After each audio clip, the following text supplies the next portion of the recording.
Hello and welcome back to my YouTube channel. If you're new here, my name is Lero, and in my last video I announced I'm finally launching an art business. In today's video we're going to go a little deeper into that and also talk about my goals for this year while I paint some tomatoes. So basically just a nice little sit down chatty paint with me video, I guess. I am well aware that by the time this video goes up, we're either halfway into February or at the end of February. Oh my god, 2 months into the year already. Wow. But who said you couldn't set goals later in the year anyway? That would be why time frame? Why time frame? Should we start with talking about the business or the goals first? Well, let's do business. We'll do that first. You might be wondering, you might not, why am I even doing this? So the reason that I'm wanting to start an art business now is, well, next month, so March, I turn 29, and if you're good at maths, 29 is very close to the 30, and obviously the dreaded 30s are a rather scary moment in life, but I've almost kind of convinced myself that the moment I turn 30, my entire life is going to fall into place. I'm kind of just waiting for that to happen, not gonna lie, but I've told myself it will happen by 30, and realistically, if I wanted things to fall into place by the time I'm 30, I need to start doing the things that I actually want to do now, pretty much. So this is kind of the reason I'm starting it. There's always been that thing in the back of my head.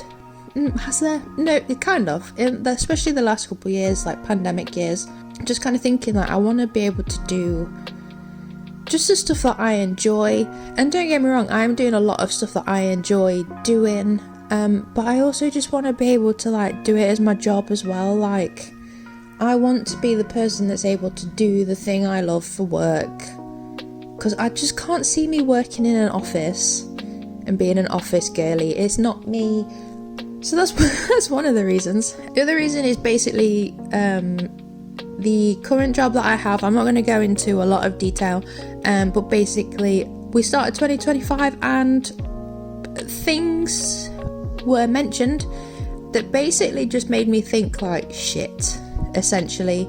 Not necessarily in a way of like in a negative, but more of like, if I want this art thing to work, this is kind of the perfect opportunity for me to be able to do it. It's essentially, my other job is, without anyone prompting it, essentially giving me a sign. Well, not the job. The universe is giving me a sign that this is the time to do the thing I want to do now.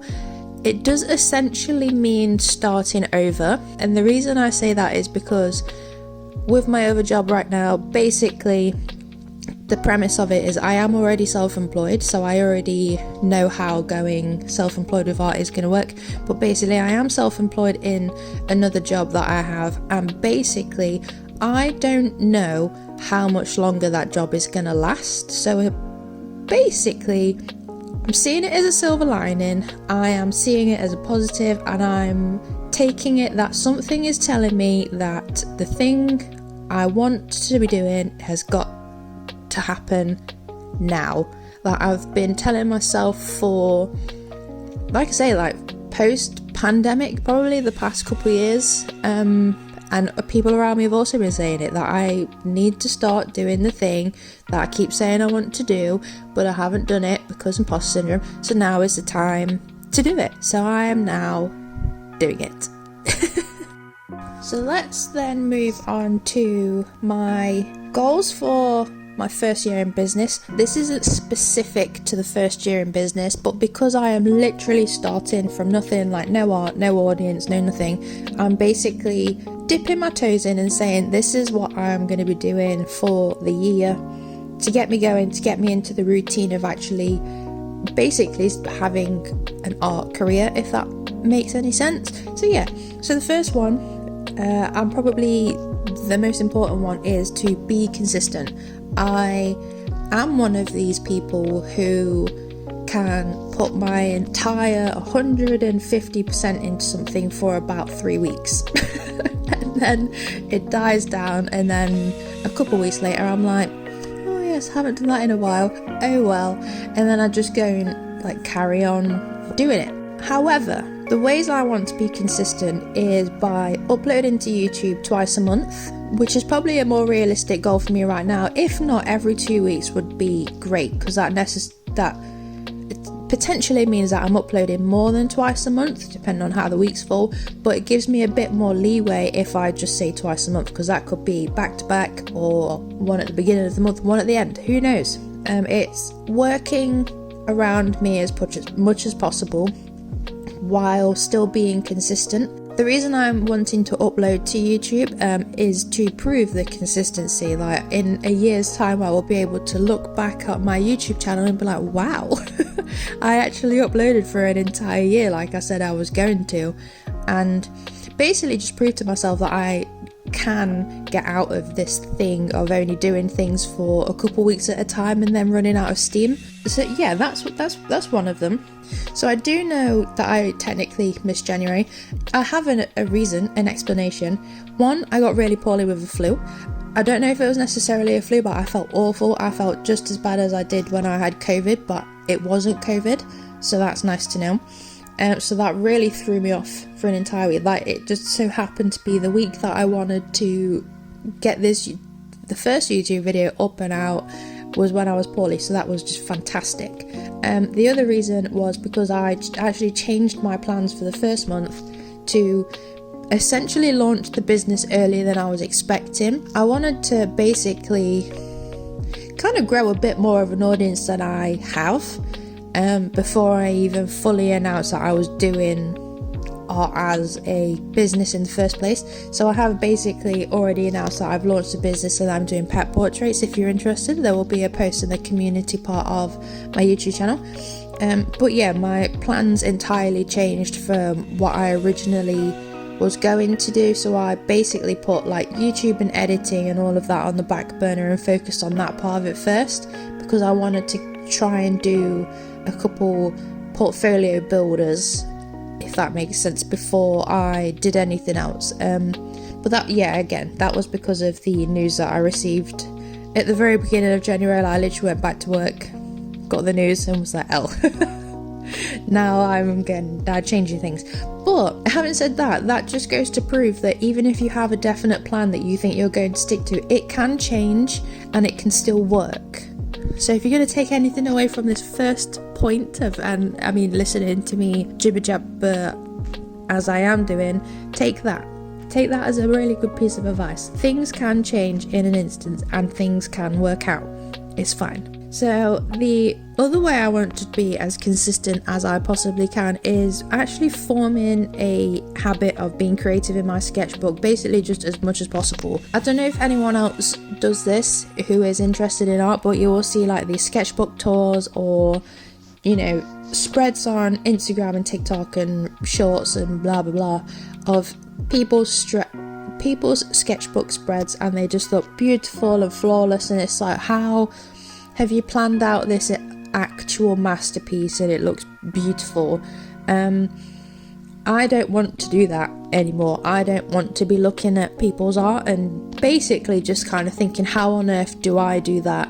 Because that's not what a sketchbook is about. It's more about just enjoying the process. And people whose sketchbooks you see, like their finished spreads, they could have gone back and forth to that piece over the space of like 6 months for it to get to that stage. It could have literally just been scribbles with pencil before it got to that stage. So I just want to be able to form a sketchbook habit. I have mentioned in the previous video that I've got several sketchbooks on the go. I have the Talons Art sketchbook in A4. I have the Frisk Essential Sketchpad, which I'm actually prioritising for actual paints because that's more of like a canvas paper texture. And I actually also have a square sketchbook. I don't know the name of it off by heart. I will insert it here if I find it. Basically, that paper is actually really thick. I'll put the information on the screen so you can see it, and it'll also be linked in the description box below, as well as the other two that I've just mentioned. But basically I want that one to be my just have fun sketchbook. It's not a massive square sketchbook, it's quite small. When I bought it I thought it was going to be bigger and was a bit like, oh, it's small, but that made me feel better thinking about it now because I don't have as much page to fill and I can just go for it. Basically, my intention with the sketchbook is to just draw in it with whatever I've got. I've already been starting the habit this week, the week that I'm filming this voiceover, so like the first week of February I think, and I've literally just been using the felt tip pens that I have upstairs that have been sat waiting for me to use them. I was using them in my colouring books. I've got like the Disney ones where you have the numbers and you know, not paint by is it paint by numbers? I'll link them down below as well if you're interested, but basically I bought some felt tip pens especially for these colouring books, and I don't sit and colour as much as I should. I think because I've said that that's not an art form because you are filling stuff in. Oh, it's stupid. The artist mindset is daft. But basically I'm taking whatever art supplies I have and I'm actually using them in this sketchbook that I had. I mean, the other day I was literally using coloured pencils. I haven't done that since I was at school and it felt great. I just went with it. I didn't really care what I drew. I think I actually was drawing some ducks. The other day I drew some flowers. That's what I want to be able to do. I want to just have fun and hopefully finish a sketchbook as well. I've never ever done that, just like most of us artists don't do. I've never filled a sketchbook ever. The other thing that I would like to do to be consistent is to create 2 finished art pieces, like actual portfolio worthy, this could be used to advertise me, my art and my brand kind of pieces, whether they are commission formed or whether they are for fun. I just want to be able to bring to life 2 pieces that I can look at, whether they are good or not, you know, just some finished, well, if they're going to be used for portfolio purposes, they need to be good, I guess. Oh yeah. Anyway, basically I just want to be able to produce 2 pieces of art that just finished, like they're not a scribble, they're not like a quick sketch, they're not me drawing willy-nilly and just thinking, oh, I just feel like creating today. Like I want them to be thought out, and they're not even necessarily going to be like original character pieces either. They're most likely just going to be the pet portraits that I mentioned that I will be wanting to do. Like they'll be of people's pets or of animals. Or, you know, I may have gone to the zoo, took a really cool picture of an animal and then just painted it. Like it's showcasing my skill, it's showcasing what I can do, and it's a finished piece. I don't do finished pieces either. That's the other thing. I haven't done a finished piece of art since I was probably at college, actually. So when was that? 10 years ago. Oh, no, 12. Oh, that would be nice if I could finish like an actual finished piece of art. 2 of those a month at minimum. That's not too many. It's not what's the word? It basically is just not too much. It's not too much pressure. So the next goal I have is to hold myself accountable. Something that I'm not very good at, and holding myself accountable and being consistent tie in very nicely together. I am shocking at keeping myself accountable for things. I am a planner at heart with a go with the flow mentality. And the 2 don't always go together. I like to plan things down, I like a good to-do list, I like setting goals, I have a planner, I have stuff and things I want to be able to do every month, every day, every week, and really struggle to do them sometimes just because it's so easy to just say, no, I can move that to another day. And in some cases that is genuinely fine. Like it's not that big of a deal, it's not that big of a problem. However, I can keep doing that rather than sticking with the thing I'm doing. Admittedly, I'm certainly better already this year than I have been in the past, and I'm actually quite happy with that, I'm not gonna lie. So basically, I just want to hold myself accountable a little bit more than I am. So one of the ways I'm going to be doing that I've already touched on is by posting to YouTube, as it then, again, it gives me a home to show my progress through the entire year, and like I mentioned, be able to look back into the year and see the things that I've done, like see that I have made these portraits or painted these 2 pieces every month and finally opened a shop and selling art products and prints like I would love to do. It gives me accountability that is public as well. Like, if you really wanted to, you guys could call me out on it and be like, Lero, you haven't posted a video in 6 months, you haven't made any art in a year, like what the hell are you doing? Like, come on now.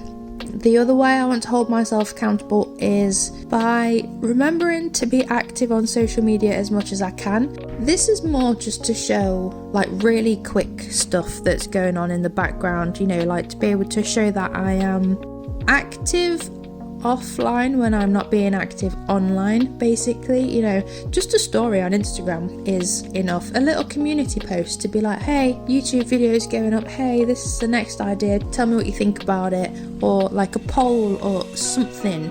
I don't want to put too much pressure on the social media thing. Basically, I am not a person to post my life that much online. I'll post bits every now and then if I'm like, oh, that I would like to show people I've done this. It's just not something I've ever really done, and especially stuff like this with YouTube, like I don't tell people about the things that I do. This is a really, really bad habit that I formed post-pandemic. Actually no, this is even before pandemic. This is from like late teens into my 20s. Like I just don't tell people what I'm doing, which can make for a really hard conversation with someone like that. Actually, like if you know, I wouldn't even tell people really what I was doing on the weekends if it sounded like they could judge me because it sounded like a really childish thing to do. Or no, I wouldn't tell people before that I was going to start an art business, because why would anyone care? Like that's the kind of mentality I had with stuff like this. It's basically just a way for me to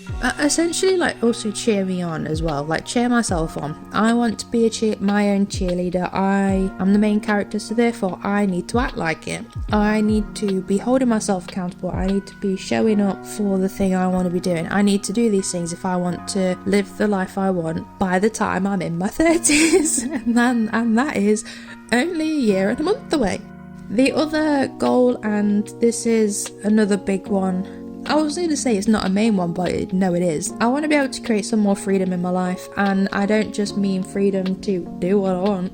I also mean financially, stability wise, free time, and also just be able to live the way I actually want to be able to live. Not only that, also make the stuff I want to make. Like, you may not like all of the stuff that I make, but I like all the stuff that I make kind of thing, you know. I want to be able to, I want that. I want to be enjoying the stuff I'm doing all the time and constantly thinking like, yeah, I like it. I don't care if you like it, but I like it. Because obviously I briefly touched on the other job side of things, but when it comes to finances, I'm not going to be completely open about it. However, I am going to say I am potentially struggling again, just because of the job I have. And like I say, like I don't know how long or how much longer I'm going to be able to do the job, and because of the struggling finances, it just basically means that I'm not able to live the life that I would like to be able to live, that I would like to go on these holidays. I want to go back to Disney. I want to just be able to go to the zoo whenever, you know, like I just want to be able to, I would love to have that life where it's, do you fancy doing this next week? Yeah, sure, let's go do it and book it right now. That's what I want. That go with the flow mentality is what I live by, clearly, but I want to actually be able to do it.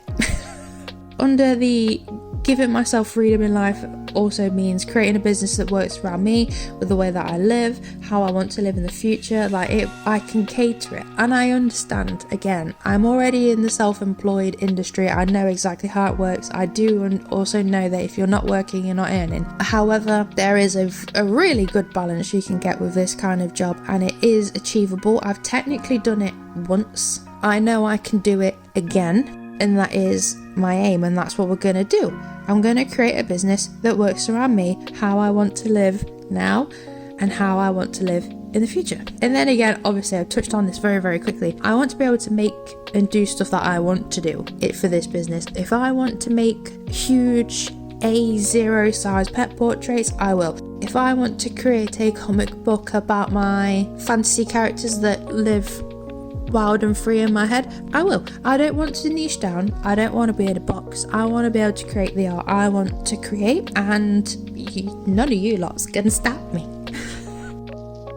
So let's talk about goals and things that I want for my business in general. Like, this is an all-rounder, not specific goals for this year, but just stuff I want to do and from my business. So the first one is focusing on animals. Animals are the love, light and soul of my life. I love them. However, I literally just mentioned I don't want to be niching down and put into a box. I understand me saying that I want to focus on animals could be me niching down and putting myself in a box. I don't want to let that stop me from being able to produce the content and art medium that I want. Like, I want to be able to do the entire shebang. Maybe not the entire shebang, that's a lot of pressure on myself. I just don't want to be stuck in a box. I don't want to be doing the same thing forever and then it get to a stage where it's like, I'm not that I'm bored, but that I'm just not into it. You know, interests, they can change really, really quickly, and mine changed very quickly. I just want to be able to, you know, produce stuff that everybody will like, that doesn't restrict me in any way. But for now, I guess we'll be focusing on some animals, because like I say, they are the light, love and soul of my entire life. A big thing that I want to do is open a shop. Ideally, I would like this to be done by the end of the year. I don't know if that's actually going to happen, because I have a lot of things that I want to be able to do that I think all of you would enjoy. But I also know that there's a lot of logistical things that I would have to consider, like would it be a print on demand, would it be a shop that I run from my house and I ship it all out to? Do I store the products here? Do I store them in someone else's place so that they can ship it out for me? Like, how would I go about it? I would also need to look into sourcing these things, and especially the route to go down. It's a lot to consider, but I would love to have a shop. I would love to have it where, you know, I want to be able to sell products such as, like I mentioned, prints, stickers, patches, pins, bookmarks, all these cool badges. Oh, would love it. Would be great. I don't know, beanies or something. You know, I want to sell things in a shop. I would love to have it by the end of this year. Maybe I can manifest it and say it'll be by the end of this year. Don't know if it will happen, but I would like to have a shop. Last but very not least, I want to remember to have fun. Whether that's this year, in 10 years, I want to be having as much fun as I can. Granted, there's going to be ups and downs, there's going to be stressful moments, there's going to be moments when I want to give up. I want to remember that I'm having fun while doing all of this, and this is just side steps that come with it. Me saying this, if any of you know me or knew me in person, you would be like, Lero, you are the exact opposite of everything you're saying. You have fun, but you stress so much. Your anxiety is too high. Like, come on, you're waffling, you're chatting bull. But no, I'm a new person. 2025 is a good year for me. I can feel it. I know I'm going to have fun, because I'm going to remind myself that it's not that serious. It's just for fun. So I think that's all for my goals for the year. It's certainly gonna be a journey. I'm expecting it to be a journey. I know it's going to be easy, like I've mentioned several times already. I do have a self-employed job as it is, so I already know how this is kind of gonna go. I get it. It's going to be a lot of work, a lot of dedication, and it's going to be really hard. I also know it's just going to go really well. I can feel it. I have this thing in me that every time I think about it, talk about it and do it, I just get really happy and excited, and it just feels like it's the thing I'm supposed to do. So yeah, we'll see. We'll see in December 2025, in almost 10 months time, if I have done these things, if I have stuck with them as much as possible, and hopefully you watching now will be with me then and be like, yeah, you did it, we did it. So as I mentioned, I do already know as of this video going up, it is either the middle of February or the end of February, but that does not mean it is too late to talk about our goals and the things that we want to be doing in the year or in general. So why don't we hold each other accountable? We can be our own accountability buddies, and let's talk about our goals in the comments together. Thank you again so much for joining me. I really hope to see you in the next one. I appreciate all of you following me along for this brand new adventure. And of course, if you'd like to stick around, you are welcome to subscribe to my channel. There is absolutely no pressure. So as of right now, the only social media platforms that I'm actively on is both Instagram and YouTube. They will be linked in the description box below. And if you saw my community post, you know that this video was planned to be unscripted. Essentially it is. The only things I did script was the intro and parts of this outro, and then I've just gone off on a tangent. Can you tell? Could you tell the difference? I actually feel a lot more relaxed in this video because I'm not reading a script and like typing and scripting. I enjoyed like writing a lot. Like if I did a blog, oh, that would be fun. No, that's an extra load of work that I just don't think I'd be able to do. Either way, I had a lot more fun with this video recording the voiceover than I did the last one, because I just feel like it was less pressure because the script wasn't scripting it. You know what I mean? So let me know if you preferred this kind of video to the last one. It's literally 2 videos. I'm already asking you which one you preferred. Oh, it's fine. Thank you so much for joining me. I hope you will follow me along on this journey of just enjoying life and doing what I would like to be able to do, and that is art. I will see you soon.